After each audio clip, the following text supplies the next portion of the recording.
अभी ये दिन का टाइम और दिन में अब मेरा सारा काम हो गया था। उसके बाद मैं पढ़ा रही थी यहाँ पर, अपने बेटे को पढ़ाने के लिए बैठ गई थी काम वाम करके।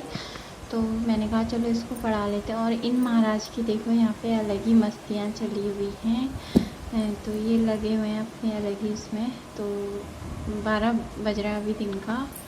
तो और मेरे बच्चों ने देखो दोस्तों रूम पूरा ऐसा कर दिया है। देखो कहाँ पे कुछ फेंका हुआ है, कहाँ पे कुछ फेंका हुआ है। कोई नहीं कहेगा कि ये कुछ झाड़ू पोछा हुआ था। पूरे रूम के क्या हाल कर दिए हैं मेरे बेटे ने। तो इसके बाद बच्चों को लंच, उसको पढ़ाने के बाद फिर मैंने दिन में करा लिया था बच्चों को लंच। और लंच में आज मैंने बनाए थे नमकीन चावल, टमाटर की चटनी और प्याज। और बच्चों को कराने के बाद मैंने भी किया। उसके बाद मैंने थोड़ी देर रेस्ट किया। और उसके बाद जब मैं उठ के आई तो मैंने देखा, कपड़े उठाने गई तो ये है मेरे बेटे का पजामा। और देखो बंदरों ने इसका क्या हाल कर दिया है। इन बंदरों ने तो मुझे इतना परेशान कर दिया है ना। मेरी नई नई सारी सूटें फाड़ दी हैं। और मेरे बच्चों के पजामे के देखो क्या हाल कर दिए, निक्कर के क्या हाल कर दिया इन बंदरों ने।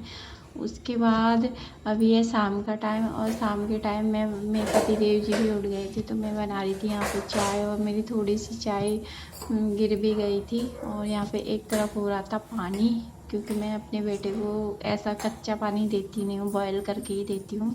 और इन महाराज की देखो यहाँ पे अलग ही मस्तियाँ चढ़ रही हैं। तो देखिए, और मैं उसको कच्चा पानी देती नहीं हूँ। तो मैं जब उसका पानी ख़त्म हो रहा था तो मैंने उसका पानी बॉयल कर लिया था। और फिर हो गया था शाम की खाने का टाइम। तो मैंने आज शाम को बन रही थी मेरी आलू शिमला मिर्च की सब्ज़ी। तो मैंने यहाँ पे सब्ज़ी कट करके सब्ज़ी चढ़ा भी दी थी बनने के लिए, रख भी दी थी। तो यहाँ पे सब्ज़ी जब तक मेरी बन गई थी, तो जब तक मेरी सब्ज़ी यहाँ पे बन गई थी,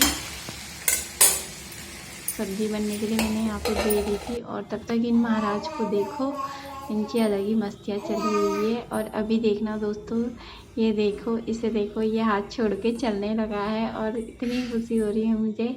और अब देखो इन्होंने क्या किया, ये किचन का पूरा पाइप ही निकाल दिया। ऐसे ही रहता है दोस्तों, कभी कुछ सामान फेंक दिया, कभी कुछ तोड़ दिया। दिमाग